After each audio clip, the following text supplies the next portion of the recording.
தனுசு ராசியில் பிறந்த நண்பர்களுடைய வாழ்க்கையிலையும் வாழ்வாதாரத்திலையும் வரக்கூடிய வைகாசி மாதத்தில் இந்த பிரபஞ்சம் தனுசு ராசி நண்பர்களுக்கு எந்த மாதிரியான ஒரு மாற்றங்களை தரப்போகுதுன்றது பற்றி தானுங்க முழுமையாக ஆதாரப்பூர்வமாக இந்த பதிவில் நம்ம பார்க்க போகிறோம். வைகாசி மாதம் 1ஆம் தேதி செவ்வாய்க்கிழமை அதிகாலை பூசம் நட்சத்திரம் 3வது பாதத்தில் கடக ராசி மேஷ லக்னத்தில் இந்த மாதம் பிறக்கப்படுது. தனுசு ராசி அதிபதி குரு பகவான் ராசிக்கு 6வது பாவகத்தில் மறைவு ஸ்தானத்தில் இருக்கக்கூடிய ஒரு தருணம். குரு பகவான் வைகாசி மாதம் மட்டும் கிடையாதுங்க, கிட்டத்தட்ட பார்த்திங்கன்னா 379 நாட்கள், கிட்டத்தட்ட நமக்கு அடுத்த மே மாதம் 17ஆம் தேதி வரை அவர் 6வது பாவகத்தில் மறைவு ஸ்தானத்தில் தான் இருக்க போகிறார். அது ஒரு புறம் இருக்கட்டும்.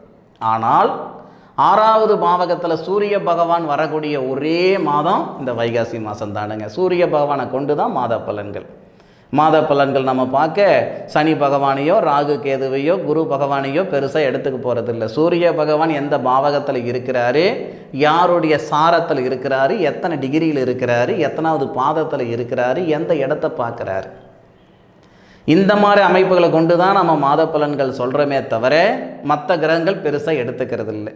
இன்னும் சொல்லணும்னா மாத பலன்கள் சொல்கிறதுக்கு ரூல்ஸ் அண்ட் ரெகுலேஷனே கிடையாது. ஒவ்வொருத்தரும் ஒவ்வொரு விதமாக சொல்கிறாங்க, ஆதாரம் கிடையாது. ஒருத்தருடைய சுய ஜாதகம் நம்ம பார்க்குறோம்னா அந்த ஜாதகர் எந்த மாதத்தில் பிறந்திருக்காரு, எந்த வருடத்தில் பிறந்திருக்காரு, எந்த நேரத்தில் பிறந்திருக்கிறாரு, என்ன நட்சத்திரம், என்ன ராசி, என்ன திசை, என்ன புத்தி, இன்றைக்கி என்ன கிரக அமைப்புகளை கொண்டு பலன் சொல்லலாம். ஆனால் மாத பலன்களுக்கு அப்படி கிடையாது. மாதம் பிறந்த நாள் நட்சத்திரம் எடுத்துக்கிறேன். சூரிய பகவான் 6வது பாவகத்தில் 1ஆம் தேதியிலிருந்து 11ஆம் தேதி வரை 9வது பாவகத்துக்கு அதிபதி சூரிய பகவான் 6வது பாவகத்தில் 9வது பாவகத்துக்கு அதிபதி நட்சத்திரத்தில் பகையாகிறாரு, மறைகிறாரு. பூர்வீக சொத்துக்கு வில்லங்கம். நம்ம மனசு வெறுத்து போச்சுன்னு வச்சுக்கோங்களேன், வராத வார்த்தையெல்லாம் வந்துடும். பூர்வீக சொத்தில் பிரச்சனை இருக்குது, வில்லங்கம் இருக்குது, சட்ட சிக்கல் இருக்குது அப்படின்னா இந்த நேரத்தில் பூர்வீகமே வேணாமையா விற்று போடுறேன் அப்படின்னு ஒரு வார்த்தை விட்டிங்கன்னா இந்த ஒரு மாதம் முடியறதுக்குள்ளார விற்றுப்பிடுவீங்க. இல்லை நீங்கள் வாங்கின சொத்தில் பிரச்சனை இருக்குது, மனை சம்பந்தப்பட்ட விஷயங்களில் சங்கடங்கள் இருக்குதுன்னா அது சமாளிக்காமல் ஆள் விட்டால் போதும் வர காசுக்கு விற்று போடலான்ற எண்ணம் மட்டும் வந்துச்சுன்னா சத்தியமே இந்த மாதத்தில் விற்றுப்பிடுவீங்க, அனாமத்து ரேட்டுக்கு விற்றுப்பிடுவீங்க. வைகாசி மாதம் ஒரு மாதம் முடிஞ்சதுக்கு அப்புறமே வருத்தப்படுற அளவுக்கு ஆகி போயிடும்.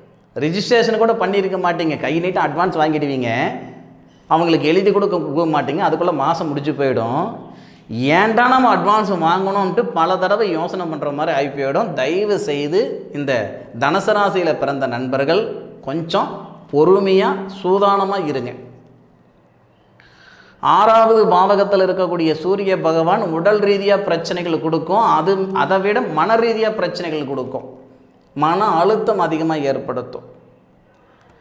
நமக்கு நேர காலங்கள் நல்ல விதமாக இருந்ததுன்னு வச்சுக்கோங்களேன், எதை பற்றியும் நினைக்க மாட்டோம், எதையும் யோசனை பண்ண மாட்டோம். நேர காலங்கள் கொஞ்சம் மோசமாக இருந்ததுன்னு வச்சுக்கோங்களேன், நமக்கு முன்னுக்கு இருக்கிறவனை தான் பார்ப்போமே தவிர பின்னுக்கு இருக்கிறவனை பார்க்க மாட்டோம்.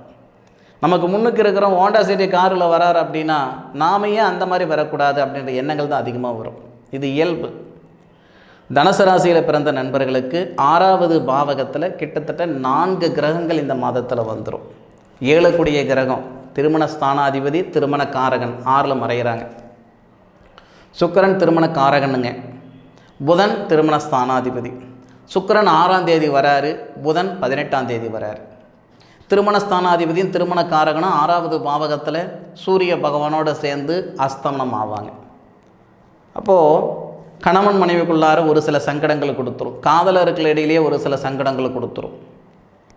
முடிஞ்ச அளவுக்கு இந்த மாதத்தில் கொஞ்சம் விட்டு கொடுக்க மனப்பான்மை இருக்கணும். யாருக்கும் அடங்கி போகிறோம், யார் சொல்கிறதோ கேட்டுக்கிட்டு வாயை மூடிக்கிட்டு வரும். இந்த நேரத்தில் கணவன் சொல்கிறது மனைவியோ அல்லது மனைவி சொல்கிறது கணவனோ கொஞ்சம் கேட்டு பொறுமையாக இருந்தீங்கன்னா உங்கள் வாழ்க்கை நல்லாயிருக்கும். இல்லையா வாழ்க்கையும் கெட்டு போயிடும், வாழ்வாதாரமும் கெட்டு போயிடும். பார்த்துக்கிடுங்க.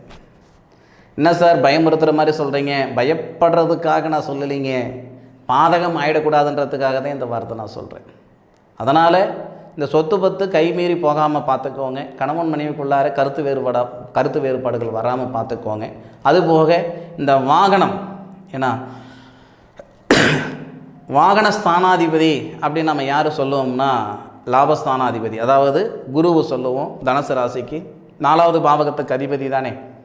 இரும்பு காரகன் அப்படின்னா நம்ம சனி பகவானை சொல்லுவோம். சனி பகவான் 3வது பாவகத்தில் இருக்கார். 4வது பாவகத்துக்கு அதிபதி குரு பகவானுடைய சாரம் வாங்குறாரு. சனி பகவான் குரு பகவான் 2 பேருமே 12வது பாவகத்தை பார்க்குறாங்க. விரயம் நிறையா கொடுக்கும்னு சொல்லுது. விரய செலவுகள் கொடுக்குது அப்படின்னா நமக்கு அவசியம் எது அத்தியாவசியம் எது அப்படின்னு தெரியும். அவசியம் ஓகே, அத்தியாவசியம்னு ஒன்று இருக்குது.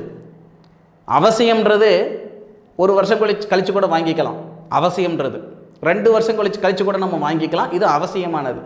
அத்தியாவசியம் அப்படின்றது நாளைக்கே வாங்கணும், இல்லை இன்றைக்கே வாங்கணும், அது அத்தியாவசியம்.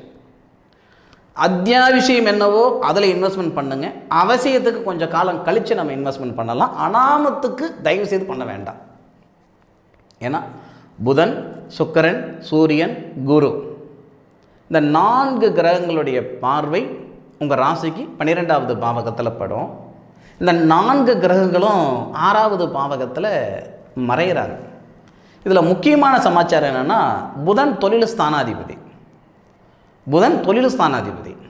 உங்கள் ராசிநாதனான குரு அதாவது சுபஸ்தானாதிபதி.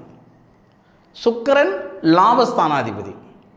சூரியன் நமக்கு பிதிருஸ்தானாதிபதி. இந்த மாதிரி ஒரு முக்கியமான கிரகங்கள் எல்லாமே 6வது பாவகத்தில் மறையுது.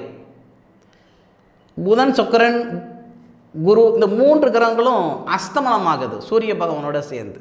இந்த மாதிரி ஒரு சூழ்நிலைகள் இருக்கிறதுனால என்ன இருக்குதோ அதை அப்படியே நம்ம வச்சு வண்டி உருட்டிக்கலாம். புதுசாக செய்யணும்னு நினச்சிங்கன்னா இந்த 1 மாதத்தில் யோசனை பண்ணி பண்ணுங்க.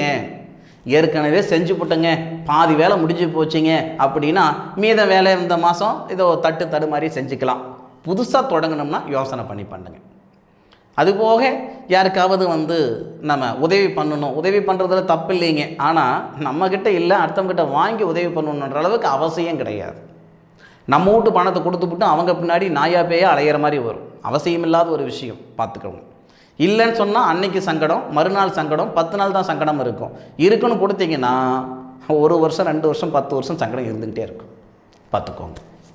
அதுபோக இந்த வேலைக்காக பணம் கட்டுற விஷயங்கள் இருக்க தான் செய்யும். அது ஒரு சிலருக்கு அது மனசுக்குள்ளே இருக்குது. நாம் தான் நமக்கு தான் சரியான வாழ்வாதாரம் அமையலை, வாழ்க்கை அமைஞ்ச அளவுக்கு வாழ்வாதாரம் அமையலை, நம்ம பிள்ளைகளுக்காவது நல்ல விதமான வாழ்வாதாரம் அமைஞ்சு விடணும். ஏன்னா இப்போ ரிசல்ட் வந்துருக்குது. சீட்டுக்காக பணம் கட்டுறவங்களும் இருக்க தான் செய்கிறாங்க. இல்லை படித்து முடித்தவங்க வேலை வாய்ப்புக்காக பணம் கட்டுறவங்க இருக்க தான் செய்கிறாங்க. கொஞ்சம் சிந்தித்து செயல்படுங்க. நேரகாலங்கள் உங்களுக்கு சாதகமாக கிடையாது, பாதகமாக இருக்குது. யோசனை பண்ணி பண்ணுங்க. அதுபோக இந்த வேலை வாய்ப்பு, ஏன்னா தொழில் ஸ்தானாதிபதி புதன் 6ல் மறைகிறாரு. வேலை வாய்ப்பு இந்த நிமிஷம் வரைக்கும் நல்லா தான் போய்கிட்டு இருக்கோம். இந்த தனுசு ராசியில் பிறந்தவங்களுக்கு இந்த மாதம் தொடங்கின உடனே என்ன ஆகும்னா, நமக்கான ரோல் இல்லையே, நமக்கான ஒரு இடம் கிடையாது, நம்ம உழைப்புக்கு தகுந்த உயர்வு இல்லையே, வாழ்க்கைக்கேற்ற வளர்ச்சி இல்லையே அப்படின்ட்டு இடமாற்றங்கள் ஆகலாமா, வேலை மாற்றங்கள் ஆகலாமான்ற எண்ணமெல்லாம் நிறைய வரும், நிறைய யோசனைகள் வரும்.